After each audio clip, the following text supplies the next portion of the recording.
Hello, hello tout le monde. J'espère que vous allez bien. Alors moi, je vous reviens concernant une vidéo pour vous faire voir ce que j'ai reçu comme achat livresque. Voilà. Donc il y a un bouquin que j'avais commandé sur Amazon que je viens de recevoir là aujourd'hui et 3 livres que j'ai achetés sur le site Charleston. Donc je vais vous faire voir ce que j'ai pris sur Amazon. Déjà pour commencer, c'est celui-ci. Donc c'est La femme de ménage se marie de Freda McFadden jusqu'à ce que la mort les sépare. Dans la collection City Poche. Alors d'après ce que j'avais vu sur Amazon, c'est un tome 4. Donc je vais vous lire le résumé. Aujourd'hui est censé être le plus beau jour de la vie de Millie. La femme de ménage se marie avec Enzo, l'homme de ses rêves, et rien ne peut gâcher son bonheur. D'autant que ses parents, avec lesquels elle est brouillée depuis 15 ans, ont promis d'assister à la cérémonie. Mais alors qu'elle devrait se préoccuper uniquement de sa robe et de sa coiffure, Millie est confrontée à un sérieux problème. Quelqu'un ne veut pas qu'elle vive assez longtemps pour prononcer ses vœux. Quelqu'un qui épie ses faits et gestes depuis... quelqu'un qui épie ses faits et gestes jusque dans sa chambre. Prise au piège, Millie décide pourtant de ne pas se laisser intimider. Elle se mariera coûte que coûte, pour le meilleur et pour le pire, mais le pire pourrait bien arriver plus tôt que prévu. Et si la femme de ménage avait un ultime secret à révéler? Donc moi perso, j'avais bien aimé les autres bouquins, enfin les autres tomes précédents. Celui que j'ai peut-être le moins préféré ou j'ai peut-être le moins de souvenirs, c'est le tome 2. Mais dans l'ensemble, j'avais bien aimé. Donc voilà. Et puis, vous voyez, c'est écrit comme ceci à l'intérieur. Donc je pense que ça devrait pouvoir se lire relativement vite. Voilà. Donc ensuite, on va passer aux 3 bouquins que j'ai achetés sur le site Charleston. Alors le premier, c'est celui-là. Voilà. Je vais vous retirer le bandeau. Hop, de pub. Tac. Voilà, comme ça vous verrez mieux la couverture en entier.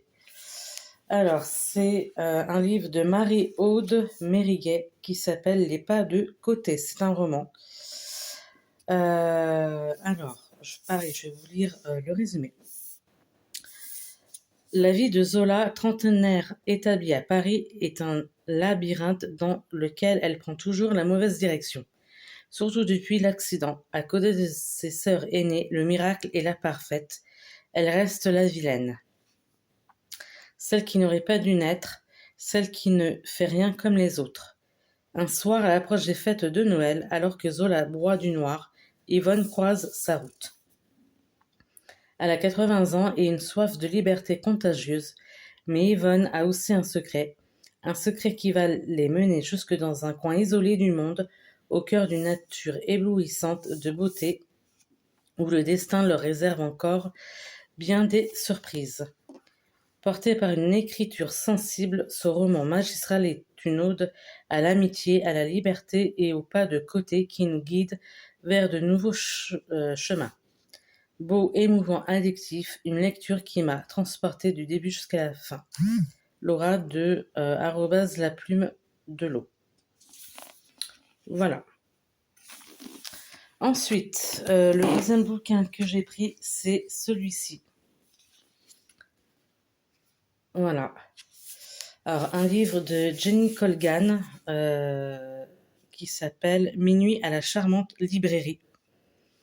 Alors, je connais de nom, mais je crois que j'ai jamais lu de bouquin d'elle. Voilà, alors pareil, je vais vous lire le résumé. Carmen a le moral dans les chaussettes. Pour éviter la faillite, la magnifique librairie où elle travaille est devenue le lieu de tournage d'un film de Noël complètement ringard, et l'amour de sa vie vient de s'envoler à des milliers de kilomètres pour aller étudier un arbre dans la forêt amazonienne. L'esprit de Noël n'est décidément pas au rendez-vous. Mais lorsque le vieux propriétaire de la librairie avoue qu'il pense s'associer à un homme d'affaires un peu louche pour réaliser son rêve de voyage en Antarctique, la jeune femme met tout en œuvre pour sauver la librairie. Avec l'aide des commerçants du quartier et de sa famille, Carmen pourrait bien réaliser son plus grand tour de magie. Jenny Colgan nous offre une nouvelle comédie pleine de charme et de douceur et nous plonge dans une ambiance de Noël magique au cœur des rues pittoresques d'Édimbourg. Chaleureux, atmosphérique et charmant, un pur bonheur selon Sophie Kinsella, je ne sais pas trop comment on dit. La lecture incontournable des fêtes de fin d'année selon The Sun. Bon, ça se passe, c'est une histoire qui se passe au moment de Noël, fête de fin d'année, mais c'est pas grave. Voilà. Et alors, le dernier livre que j'ai acheté chez Charleston, c'est celui-là. Pareil, je vais vous retirer le bandeau. Hop, vous verrez mieux le bouquin dans son entièreté. La couverture est vraiment très très belle. Et donc, il s'agit d'un livre de Clarisse Sabart. Le secret des agapantes, c'est le tome 2. Et celui-ci raconterait donc l'histoire de Stella et Hortense. Alors, j'ai le tome 1 dans ma bibliothèque, que je n'ai toujours pas lu. Je l'avais pris au salon du livre l'année dernière qu'il y a eu à côté de chez moi, à Châteauroux. Elle était donc à ce salon du livre l'année dernière. Donc je lui avais acheté, elle me l'avait dédicacé. Bon, celui-ci ne l'est pas, mais bon, tant pis. Si un jour elle revient au salon du livre à côté de chez moi, il faudrait que je pense à le prendre celui-là et à lui faire dédicacer à l'occasion. Alors, je vais vous lire le résumé. À Londres, Stella porte sa famille à bout de bras depuis trop longtemps, alors qu'elle rêve d'ouvrir des chambres d'hôtes à la campagne. Aussi, lorsqu'elle reçoit un mystérieux message de sa grande-tante récemment décédée, elle saisit cette occasion de prendre du temps pour elle. Direction les Agapantes, la villa normande, dont elle a hérité avec ses cousines, où un tableau ayant appartenu à sa grand-mère Hortense a disparu. Quelques jours à peine après son arrivée, elle découvre sur le pas de la porte un carton. À l'intérieur, un kaléidoscope, une boîte à bijoux vide et des lettres écrites par Hortense dans sa jeunesse.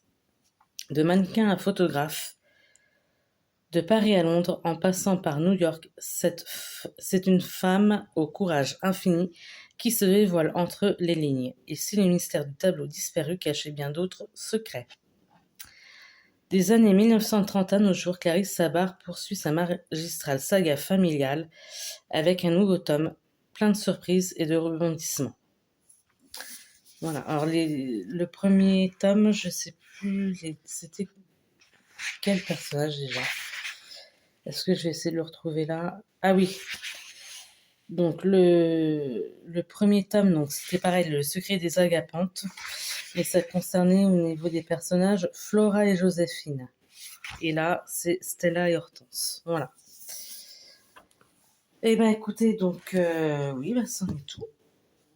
Donc, si cette vidéo vous a plu, n'hésitez pas à mettre un pouce vers le haut, à me laisser du petit commentaire si ça vous chante. Si vous avez lu un de ces livres, n'hésitez pas à me dire ce que vous en avez pensé. Sans trop m'en dévoiler non plus, hein, puisque je ne les ai pas encore lus. Mais bon, voilà. Et puis, je vous souhaite plein de bonnes choses et je vous dis à une prochaine. Ciao, ciao tout le monde.